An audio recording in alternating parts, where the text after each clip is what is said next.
And welcome to tonight's episode of PCP, the Pagan Centered Podcast. I'm Dave. I'm Amber. I'm Ashley. I'm Brandon. I'm here. Well, all right, we got a very special guest tonight. Hello. All right. I'm sorry. And we'll get more into the Groovy Baker Etsy shop later on. And just wrapping up intros, also joining us tonight are... Miles, hello. And isn't there out in the peanut gallery, but he's about to fall asleep. Amber, you want to kick it off from here? Sure. And Dave, this is Sleeping Gryphon, not Groovy Baker. Well, then why the hell is this in the show notes? I think you have the wrong show notes. Installed successfully. It's the only thing in the ready record folder. Mad skills us. I thought it was a strange compliment. Do you bake as well? Maybe. Yes, I do bake. Do we have... I don't know for this episode! Yes, she just posted them right there. Have a look. Oh, jeez. It's funny when Dave can't find the show notes. It gives me hope for myself. You're the show's producer. You should kind of know where things are. Yeah, but... Oh, yeah, it's in the wrong folder. That's why I couldn't find it. Never mind. It's in the right folder now. Okay. We're normally not. We this have bad. post-production! We can fix this! We are normally not this bad, and by the way, this better go on after hours.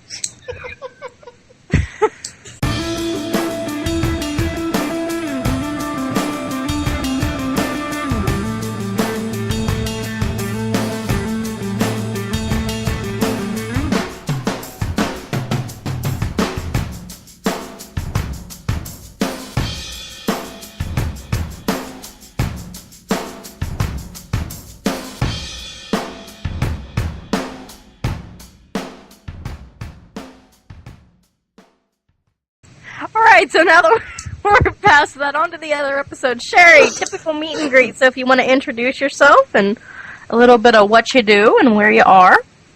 Well, I'm Sherry. I own Sleeping Gryphon. I am a pagan. I'm a witch. I do wood burnings, and I'm from Denton, Texas.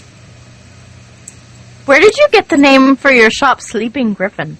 Because that's a pretty awesome shop. Well, thank you. Actually, I was given that name by my mother when I was young as my first magical name because she said I was like a griffin that was sleeping and she was waiting for me to wake up. That's really adorable. Oh, I see. And so it just, that's what came in my head. So not only are you pagan, but it's in the family then. Yes. Yes. So now does the crafting also come through the family? Yes. Yes, it does. Oh, awesome! Yeah, So, like, you've been doing this ever since you were teeny tinies then? yeah. My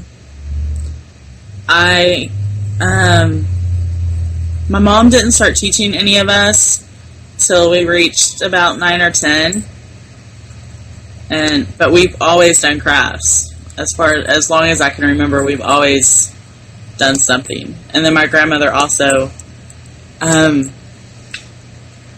encouraged different arts and learning to do things, and so. So how long have you been running your Sleeping Gryphon shop? Since last May, I finally got the courage to go ahead and do it. Yay! Congratulations. Thank you. So have you had some luck with it? I know it's really early on, so... Yeah, I have had some luck. I'm still learning different things as far as the business part. But I am getting some luck with it. I'm going slow so that, it has a better chance of survival with the economy and everything, but Yeah. I'm having fun. So let's get into the type of crafts. You have a whole conglomerate on your shop, which is fantastic. So let's start off with the wall art. What kind of wall art do you normally do? I do calligraphy and I do illumination. Back in olden times, they would produce books, Bibles and such, with the illustrated scenes. Mm-hmm. And I do something similar to that with the illumination. It's all painted with mineral and protein-based gouache. And I do my own calligraphy. And I use linen paper, so it won't fade. It is not waterproof. It's not water resistant whatsoever. So do you make your own inks to do this as well, or? No, not that brave. It's so much cheaper just to go buy them. And I've tried making my inks once or twice, and that was just not a good experience. So I'll stick with buying them for a while. Right. I'm gonna start doing magical inks. Starting the first of the year. Dragon's Blood ink, that kind of thing for magical purposes. But as far as painting inks, it just seems a little overwhelming right now. For the wood burning, I do make colored stains out of herbs for the wood. Oh, cool. So I can actually, color it in instead of, use some stain that's just like a wood stain, and then use some of the natural herbal stains to color it. But that's about it. So when you do that, would it be coloring, like staining coloring as in shading, or the whole box stained one color? It'll be like shading. It'll be coloring in. Ah, cool. Just like coloring in a coloring book. Yeah. So let's continue with the wood burning. How do you get, because I'm looking at the tree of life that you have wood burn here, and the amount of, it looks to be highly precise. How do you get it to where it has that level of symmetry? Do you freehand it? Do you sketch it out first? Is it a pattern that you've got? There's a pattern I got off of a tattoo of a friend of mine that actually gave me the idea, and then just drawing it onto the wood just over and over and over again until you get it right. Now, is that what you normally do for your boxes, or it just depends on what you're planning, or? It depends on what I'm planning. If I'm going to do an animal, like I'm working on a deer right now, if I do an animal, I'll go through and search many different pictures and try to get a conglomeration of, okay, I like this head, I like this wing pose, I like these claws or feet or whatever, and then I'll just sketch it out. But I'm really bad at drawing, so I use the wood burner to like put the lines where I want them to be in the shading. Okay. So I don't know. Everybody's like, you're really good at drawing. It's like, no, if you saw what I drew, it sucks. For some reason, when I burn it, it looks good. And you can't erase a wood burn, though. No, you can't. Could be what it is. So that's, I mean, for somebody who's saying that they can't draw, what you're doing is pretty impressive here. Well, thank you. Especially when you're getting into some of the detail I'm looking at here. And just in case, I'll put the Etsy shop back in the chat, and for anybody listening, it's etsy.com/shop/Sleeping Gryphon. There's a lot of fine lines in here that it'd be very hard to cheat and say, oh, yeah, that line was supposed to be there. So, no. One of my fatal flaws is the more detailed it is, the better I am at it. It's the simple stuff I could do a triangle and mess it up. But for Really? some reason, you give me something really detailed and it looks really good. Don't worry, I'm the same way. Ask me to draw a cartoon and I'm screwed. Ask me to do some elaborate phoenix dragon. Oh, I'm good to go. Uh-huh. I can't do that. I need more detail. It's not complicated enough yet. Mm-hmm. Exactly. Well, I started out, my first art I learned was embroidery. And so I think I kind of use a lot of that ways of doing embroidery into how I want the direction of the burning and the details to go. It's hard to explain. I can kind of see it though, because embroidery it's much different. Because sketching, you have a more fluid. You have a piece of paper and it's not sectioned. Whereas embroidery, everything kind of relates to one another, and you kind of put yourself in a different mindset. Right. So I can see how that links together. Mm-hmm. But that and the painting, and then I didn't actually start wood burning till a year ago. Oh wow! So this is just a new thing. Yeah, I had a friend, and he's wanted a pentagram, but he's allergic to silver. So I cut a piece off my staff, and I sanded it down, and I wood burned a pentagram onto it. And then my roommate decided, okay, the wood burner's yours now. And so I've been playing with it since.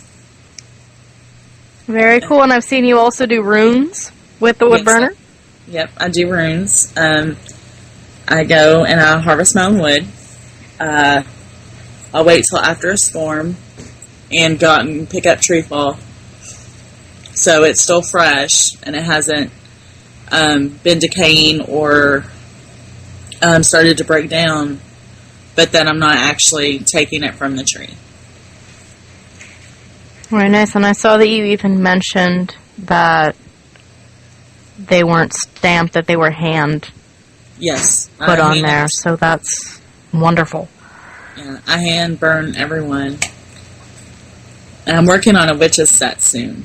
So I've actually seen a witch's set of runes, and I think they're really cool. Let's see, what else do you do? You have your corn husk dolls. Can you tell us a little bit about the corn husk doll? We started doing corn husk dolls for Ambach and for Maven a couple of years ago, but none of us could ever figure out how to do them.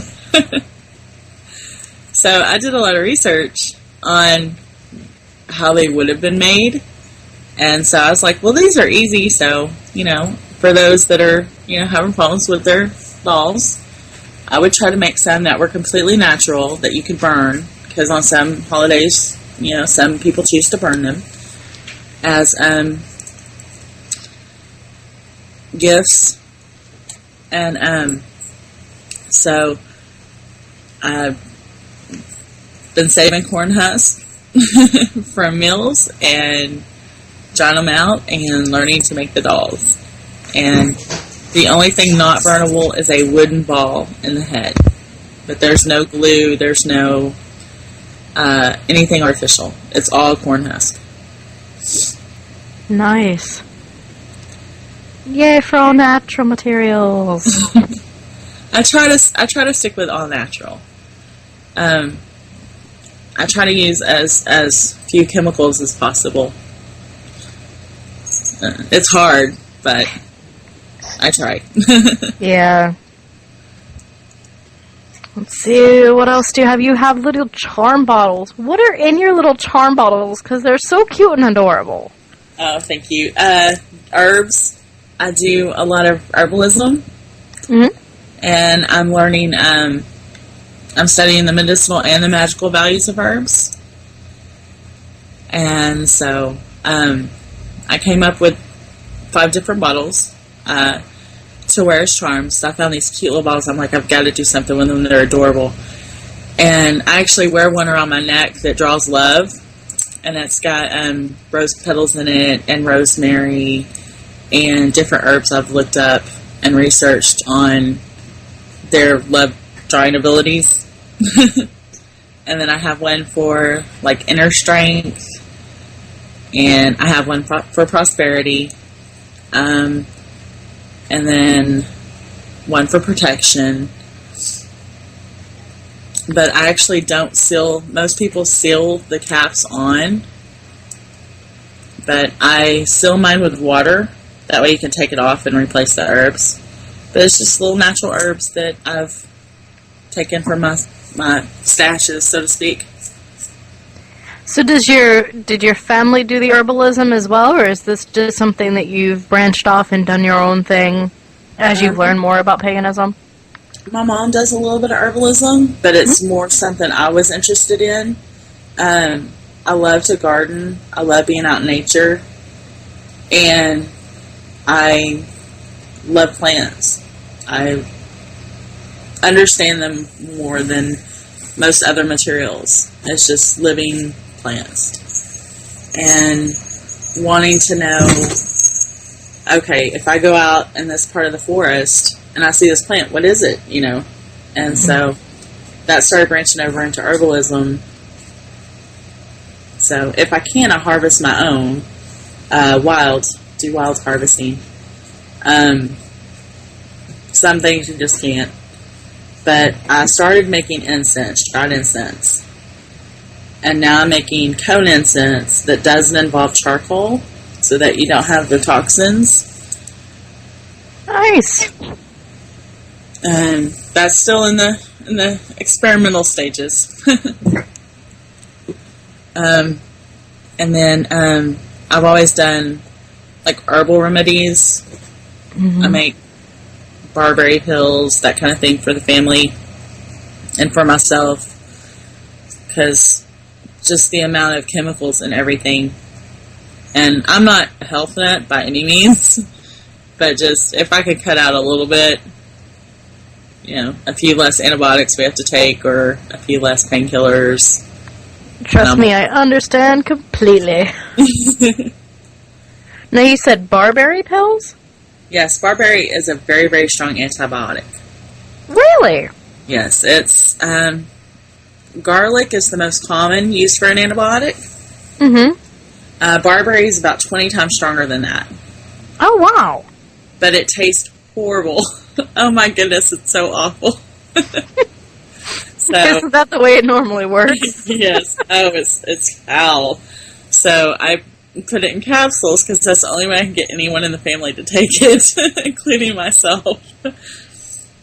Is that a native thing to where you're at? No. No? I found out from, I think it was Castleman that recommended it, and I did a lot of research on the barberry. And it's one of it's natural, so of course, different viruses and infections, that kind of thing, won't build up an immunity to it. Mm-hmm. But it doesn't hurt your stomach. It's natural. Your body will only take what it needs to fight the infection or the virus. And Nice. it's really strong. It's great for abscessed teeth. If you have an abscessed tooth, it works great. Huh.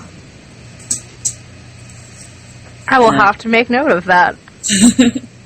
Just don't make tea. Oh my goodness. Buy the glycerin capsules and fill them yourself, because do not make the tea. You won't get it down. That bad, huh? So is all the herbalism, does that help you? I saw that you make bath salts too. I haven't actually started making bath salts yet. Okay. I'm going to. There's a lot of stuff with the holidays. Everything's so chaotic. I make all my own Yule presents and all my own Samhain presents. I buy very few things during the holidays to give. So, like, during the holidays, I'm concentrating on, okay, this person's getting this for Yule. I need to make this. And so after the first of the year, I've got a slew of all these different things I'm going to be adding to the shop. And bath salts, lotions, and rose water is going to be one of them. Nice. So. And the last thing I saw on your site was you had a mix of jewelry. Yes, I have a lot of jewelry. Me and my roommate's daughter like to do beadwork. And I'm trying to encourage her. She's 13. I'm trying to encourage her to trust in her creativity and her intuition. Mm. And so she's helping me design these jewelry items, whether they be made from crystals or the flowers or something like that, to take something that she likes and transfer it over into an artistic medium.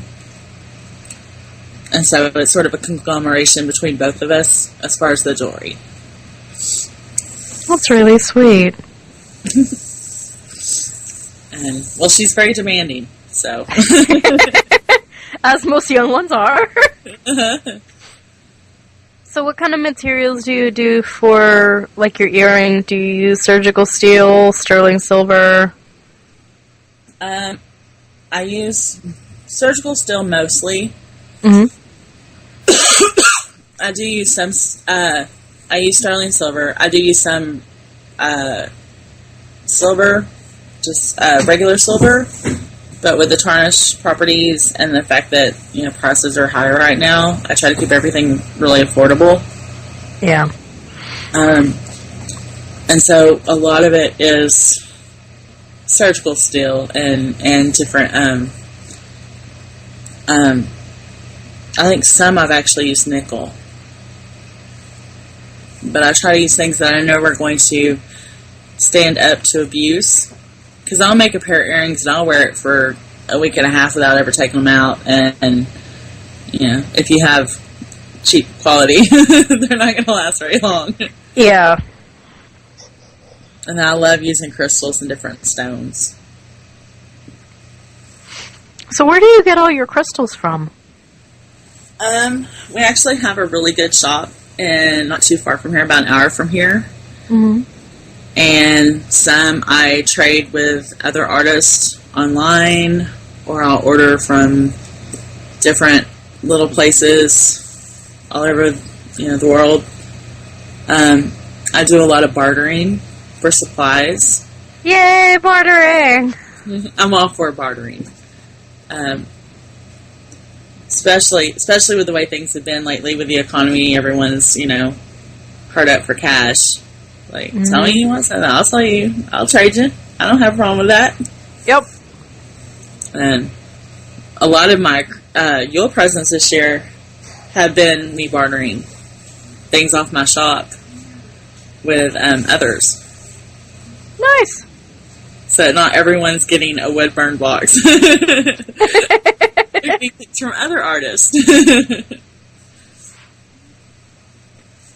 So you said your first thing that you did was embroidery. Yes. Do you still do embroidery? Yes, I've veered away from it some. Because I'm always trying new arts and new things. Mm-hmm. But I do occasionally go back to some of the embroidery. It's very meditative. It's very relaxing. So I use it when I need to chill out. So is there something that you enjoy doing the most? Or does it kind of go in shifts where whatever you're excited about learning kind of takes up most of your time?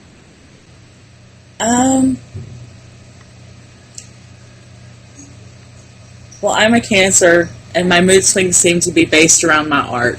So I have mood swings based on what I want to do. Okay. I can understand that. I'm working on a big scrapbook, Book of Shadows.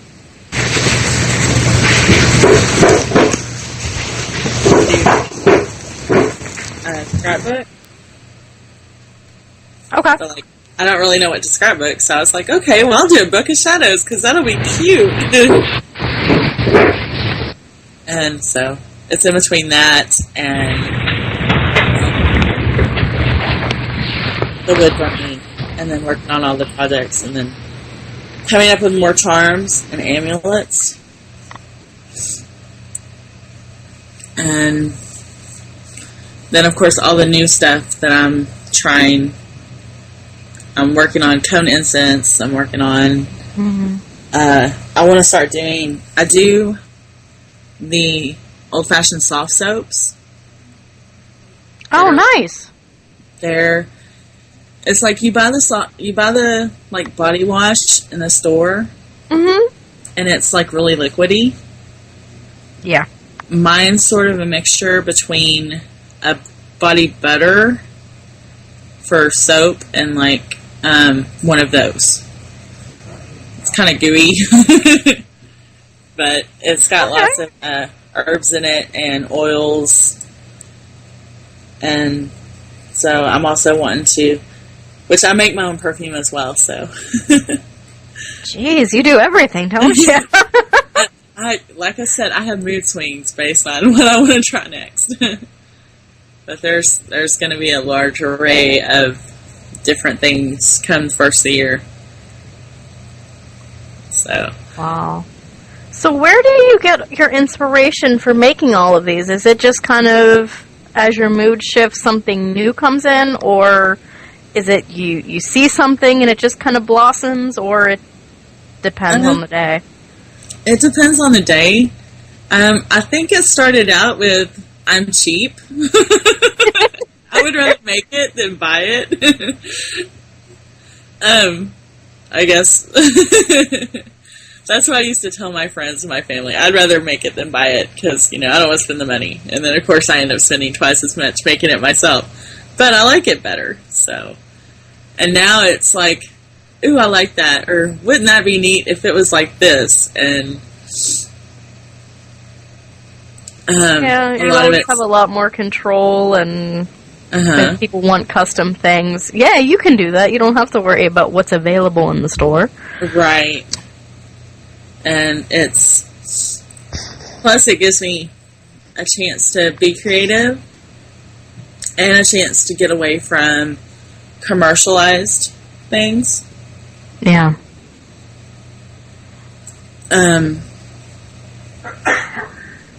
Like all at the same time. I can get my fix in and do something I feel is better for me and my family.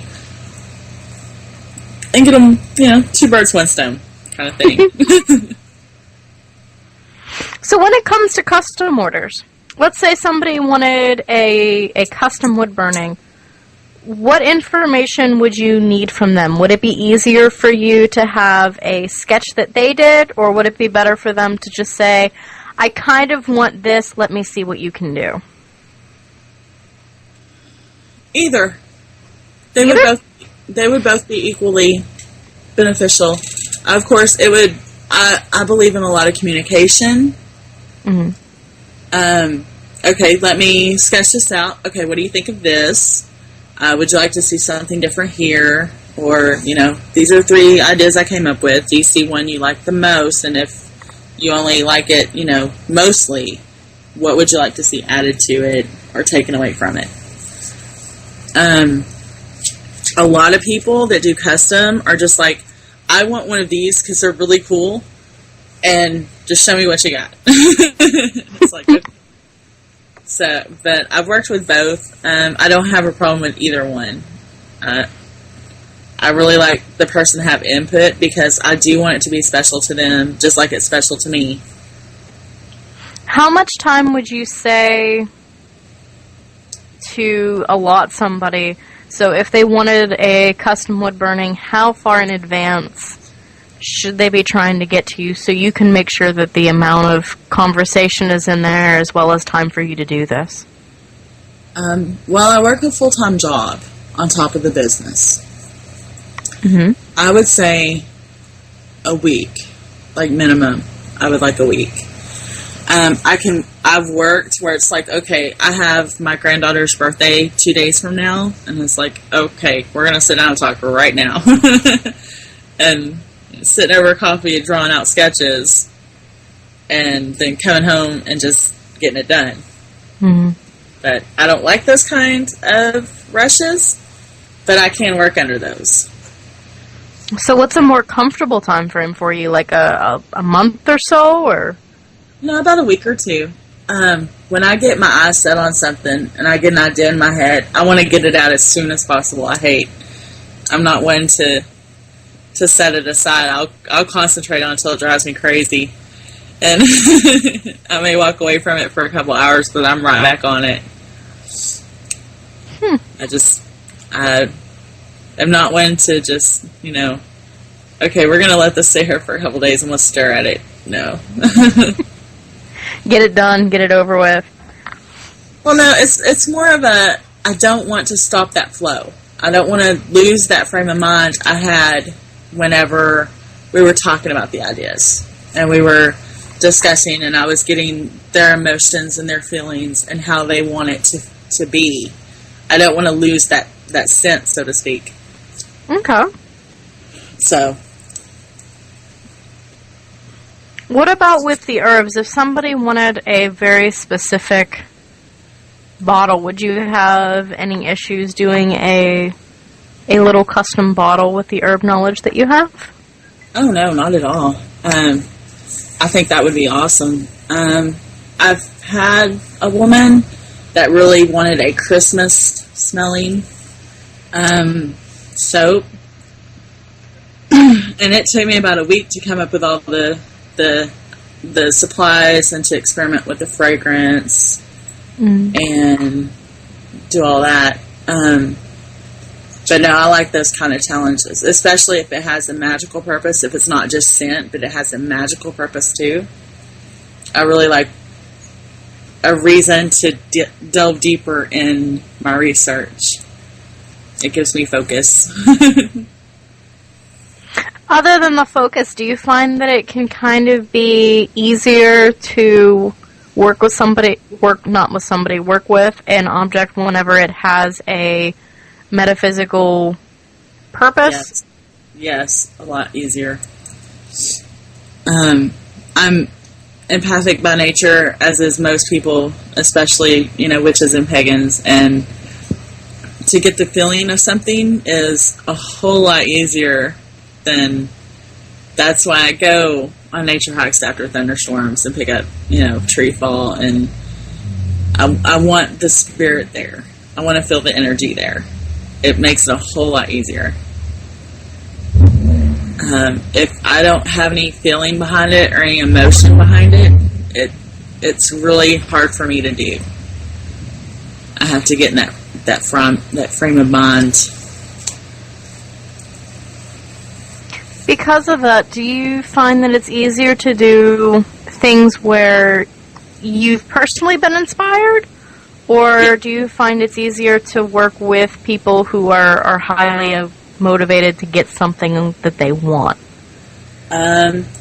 Something that's inspired me is going to be easier, or is easier for me.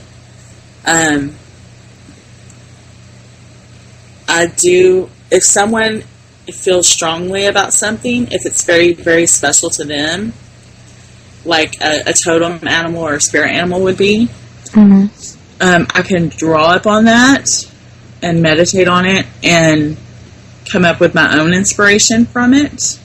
But if it's like somebody going, I like dogs, I want a dog on a box, it's like, okay.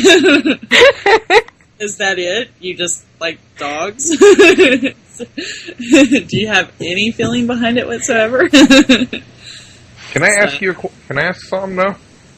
For the type that say I like dogs, how often are they happy with what they get? I've only had a couple of people, and they're happy, but they don't have the same. They're not like amazed. They don't have that spark when they see it. And it's kind of like, oh yeah, that's nice, you did a good job, instead of like, oh my gosh, this is so awesome. So I like the spark better. But I haven't had anyone not like it, but there's a definite difference between liking and loving. Mm-hmm. So, I can kind of relate when I do paintings. There's a couple people where they're just like, I like wolves and horses. Just do something with some stuff.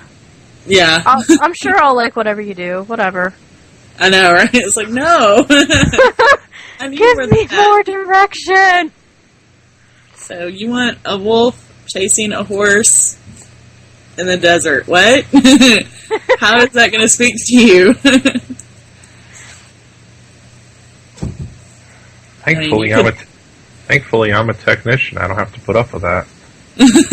I just get to put up with people lying to me. I think they tend to do that in all jobs. Yeah. Yeah. Well, I can relate. I got a guy want a tattoo off of me, and he's just like, "Oh, just do anything." So I did a velociraptor, a squid, and an octopus, and a llama. Then I did the normal one, where it had the woodland animals. He's like, "All right, haha, yeah, I guess I'll be more specific." Yeah. So it was kind of cute. You can't quite do that with wood burning, but Well, it's like when people want divination. It's like, are you really sure that you want me to tell you this? What do you mean anything? You gotta be specific. Give me something here. yeah, we've had some long, interesting conversations on divination with this crew. Okay, I'm going to help you out with the pronunciation. It is terror readings. I pronounced this correctly. You might think it's tarot readings, but no, it's terror readings. Yeah, you just say that because of Amber's cards.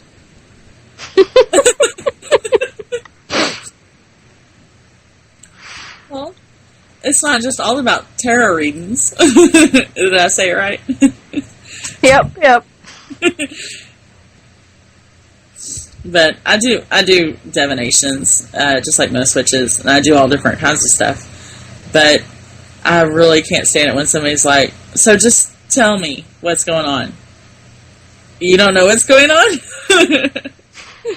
How do you not know what's going on?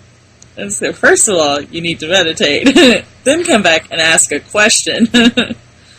Make sure you really want to know the answer. And it's the same thing with art. Don't just tell me, I like your work. Do something pretty. What? Okay. What do you consider pretty? Yeah. Ugh. Sometimes you do something real organic, and they're like, "No, I kind of wanted something with leaves." And I'm like, "Why didn't you say that in the first place? You would have made my life so much easier." I got an idea. I mean, I'm going to get off topic a little bit, but describe your ideal customer. Ooh. I mean, how does this person act? They have a lot of money. No, I'm just playing. They are very in tune with what they like. They know what they like, and they know what they want. And those things are very special and meaningful. It's not, just that I like dogs box. It's, if they have a story, if they have something that's given them inspiration, if they have an emotional and a mental connection with something. One of my students right now, I'm making him a box, and he has a very strong emotional connection with deer. And, of course, I'm doing this without his knowledge, but he's told me of this story of him going out and finding a deer, actually a buck, and how he felt a connection with this buck and was actually able to get it to eat out of his hand. And it just mesmerizing. And those are the kind of customers that I would love to work with. Those that have that kind of passion and have that kind of connection with what they want, and can tell you what that is.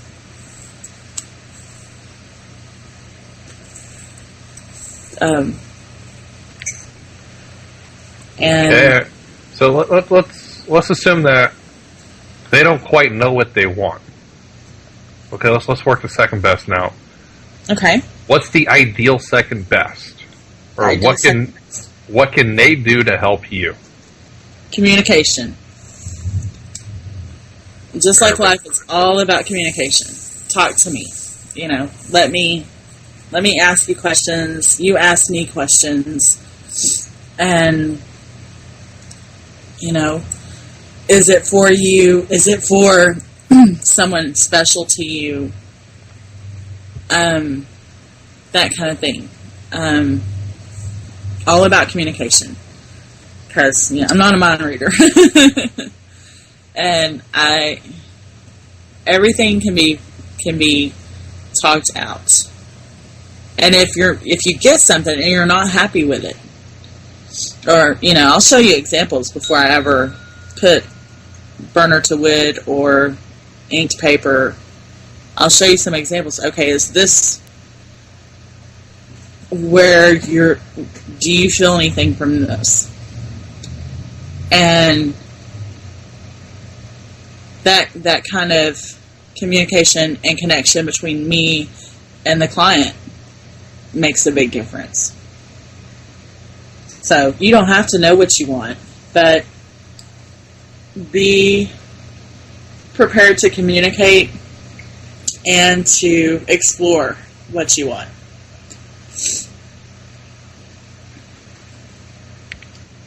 Awesome. And this is my productive deed for the day. I hope I wasn't. I sound like I'm being redundant. No, it's not redundant. I think it's just stressing the importance of it. That's all. Yeah. Some things bear repeating. Sometimes some things, even though it's common sense to say me or you or Dave or... Well, I probably shouldn't use myself and common sense in the same sentence, but... Okay. Sometimes just because it's true for topic 1 and true for topic 2 and true for topic 3, sometimes you might want to mention it each time. Yeah. Some people are rather special. Mm-hmm. Let's help them. Well, with all sorts of art, the whole thing with art is that it does inspire you and it does connect with you on a personal level. And being raised with the idea of if somebody else has made it, you can make it too, has always made me very adventurous in what I try. And some people are just not adventurous. And it's like, well, if I mess it up, I'll do another one. It's not a problem. It's not a permanent thing. But if I can communicate with you and get on your wavelength to where we understand each other, then hopefully you're going to be really happy with what I produce for you. I see all of my pieces, whether it be jewelry, whether it be the soap, whether it be the wood burnings, I see them all as, I look at them as though I want to give this thing to this person. I want it to be a gift. And of course, I accept money for it, but it's a gift. And I want them to have the same pleasure in getting it as if I had given them a gift. And not just something I made. Kind of the difference between making art and having a craft. Yeah. Well, I don't know the difference. It seems like the same thing. I think I've always just separated it as far as the mentality going in. Yeah. The artist mentality usually puts more passion to it and has the inspiration, whereas a crafter is, oh, that's cool, I can do that. Look, I made a pretty thing, yay. The end. I've always seen craft as having more more feeling into it. Less let me amaze you, but more let me inspire you. So yeah, it's just all about mentality and how you see it. Pretty much. And let's face it, the English language is very limited as it is. So Just a little bit. we have to do what we have. So whether I'm called a crafter or whether I'm called an artist, Doesn't matter, really. doesn't really matter. But it's the spark of when you get it that, you know, especially if I get to see that spark, that really makes my day. So. So now I found you on Etsy. Do you have anywhere else that you sell your work? No. Like I said, I've been going real slow. It's taken me this long to build up the courage to actually put something on sale. And so I've only done Etsy. Just so I don't get too ahead of myself. I like to fill the water and take it, you know, one step at a time. I have recently been looking at different areas to sell. Mm-hmm. And I really want to get out. I want to get out in the public. Everyone that sees my stuff is like, it's a lot better in person than it is through pictures or... Always. You know, and so I want to start getting out and meeting people. And conventions and art shows and that kind of thing. And I've been building up my inventory, so to speak, for since May, since I opened the stuff shop. And starting next year, that's one of the things I want to do is start going. And I recently had one of my assistants become a roommate, and he's offered to help me go and do these things so that, you know, I'm not overwhelmed and trying to do it all by myself.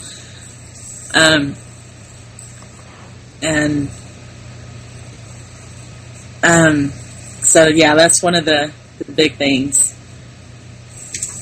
is getting out and showing people, and not just, you know, posting pictures and talking to people online, but actually going out and seeing people, getting their reactions. Especially if you go ahead. No, just getting their reactions and getting their inputs and getting inspiration. Yeah, especially if you put so much of your own energy into what you're doing because of the inspiration, it can... Yeah, pictures can be nice, and you can take really beautiful pictures, and people can go, oh, wow! But whenever you hold it and you get to pick it up and you get to run your fingers over the wood burning, there really is a connection there that you can't get with pictures. Now, do you have Pagan Pride Days in your area or anything like that where you can get started? Yes, and I'm looking into them. Of course, I'm in Texas, in the Bible Belt, and things are getting more and more easy to find. But I usually don't find out until, you know, a week before I'm supposed to go, or a week before it is.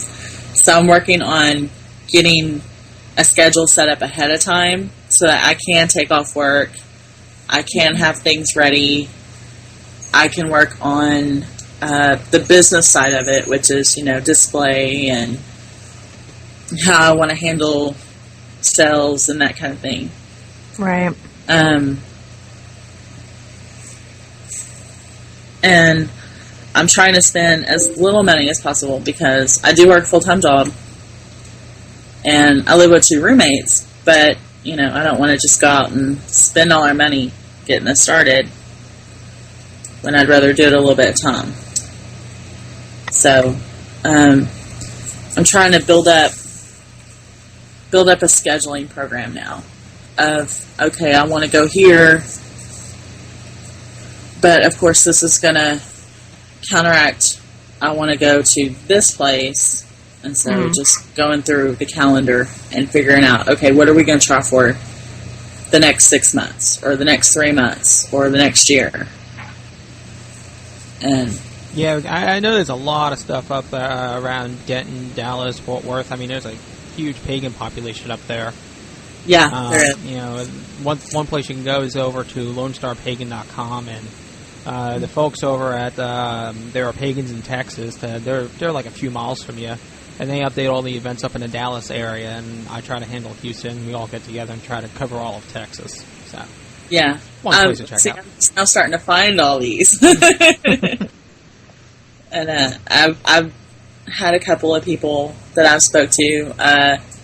The CMA, and then there's pagans in Texas and different places. Yeah, CMA had to cancel their Samhain event this year because of fires and all that. Because Yeah. their area actually almost damn near burnt down. Yeah. So hopefully they're back next year. Yeah, usually they do 2 a year, and that's like the PSG of Texas. So it's quite an awesome event. Yeah, I think they're doing a Beltane thing. Yeah, they always do Beltane and Samhain. Yeah, I'm wanting to go to the Beltane. Beltane's my favorite holiday, which is funny coming from which usually it's Samhain. No, it's Beltane in my case.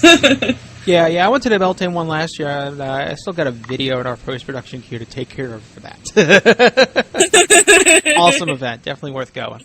And Hey Dave, didn't we do an episode on what to look for before you vend? Yeah, that was the episode we did right after we did CNC PVD. I'm Okay. gonna look that up. Yeah, that was a year and a half ago. It was Yeah, September a year of and a half 2010. ago. Well, I can still look that up, right? Oh yeah, we can go all the way back to our first episode. Okay, good. Then I will definitely listen to that and see if you can give me some pointers. But I'm really wanting to get out there. It's a lot of fun. You meet a lot of people, and usually the vendors, you'll always find your grumpy vendor. They will be everywhere. But a lot of them will be really nice. They'll have some wonderful Catty ideas eyes. for presentation. Oh, Yeah, the catty lady... eyes. The lady who I was first next to that was interesting. That was episode 171, by the way. We smudged her out of existence. Yeah, we did. That was funny. I mean, it's pretty bad if I can actually do a body language impersonation of somebody.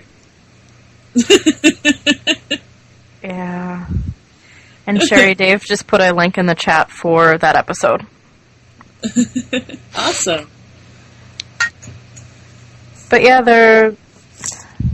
I know one thing is go to the event first, get to know people, and just talk and see if the crowd is the kind of people that you want to associate with. Not that you're walking in blind to somewhere where you're going to pay an $80 vendor fee and get 15 people that show up. Right. But yeah, it sounds awesome, and I haven't seen any of your stuff in person, but just looking at the wood burnings from one artist to another, you do really fantastic work. Thank you. I appreciate that. Every time I do something, I'm still nervous. I'm like, this looks like crap. So, of course, I post it online and get my ego boosted. And really, the more that you sell things, especially when it's not friends and family going, oh, that's so awesome, oh, that's so pretty, the more you get strangers not realizing that you're the one that made it. Yeah. Go, wow, that's really cool. I had a customer from the UK, and she I was like, what? You want to do what? You want this one? What? It's like, great. Okay. Because it was like, you're halfway around the world, and you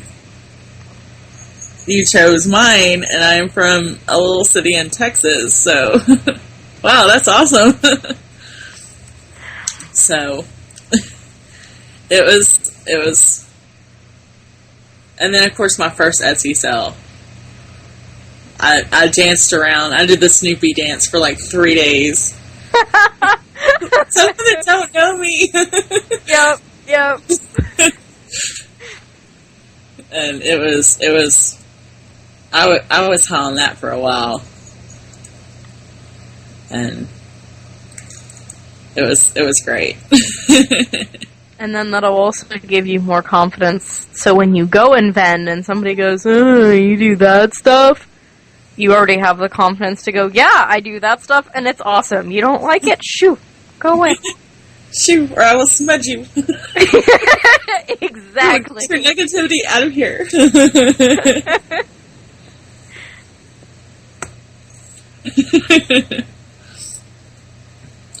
So that's all I have. Does anybody else have any questions?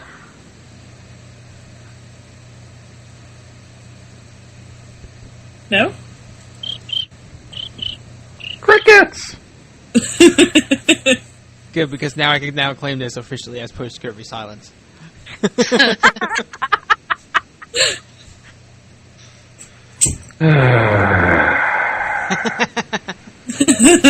Be nice to me. I'm talking to a lawyer tomorrow. I gotta lay 2 inches of brain hurt out in front of an attorney. Oh. Hey, at least he's on your side. I never make that assumption. Scurvy, the eternal optimist. The lucky hand, sweetie. Alrighty. Now we got kitten purr. So, Sherry, is there any last things you'd want to add or want to talk about? No, not that I can think of. Do we want to wrap up with final thoughts? We can totally do that. Yay! My final thought is as the words leave my head. Awesome! Okay, well, I'll jump in here, and hopefully your words come back to you. Sherry, I hope to see you at CMA Beltane. That would be awesome. And That would be awesome. because I know that is a long trip from you, regardless of which way you go. Right. For me, it's like practically my backyard. I mean, it's shorter than my commute to work. But that's because I'm on the outskirts of Houston. Well, I'm sure just meeting everyone will be more than worth the effort getting. It's a nice event.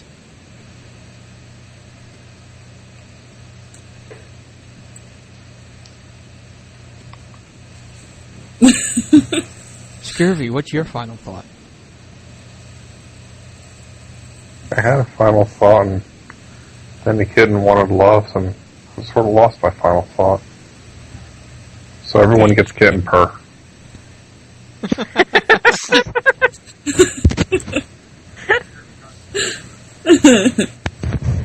Brandon, he puts himself on mute and forgets when he talks.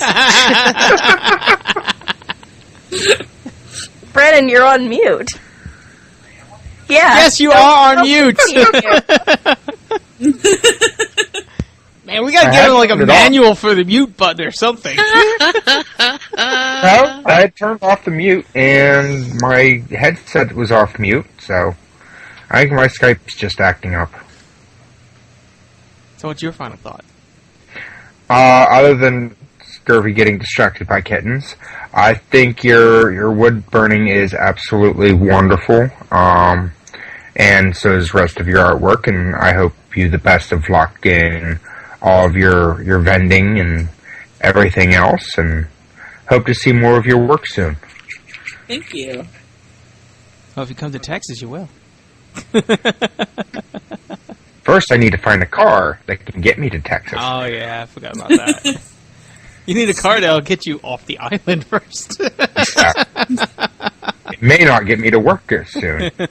So. Yeah. What's your price range?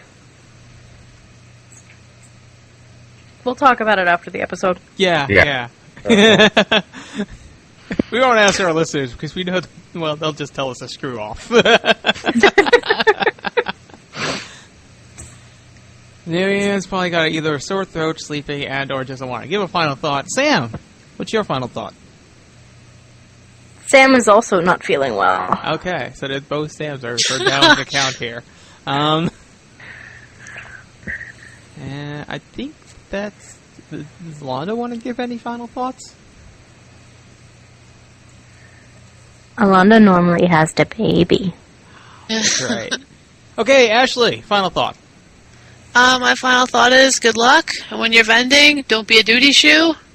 You'll get smudged. And that would be bad. And I hope you make lots of money.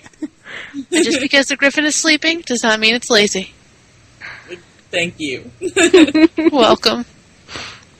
Alright, well that wraps it up for this week's episode of PCP. Next week on the podcast feed, we don't know what's coming, but next week on the live show, we're shaking things up a lot. We're going to be moving over to Google Hangouts for a week, seeing how that works.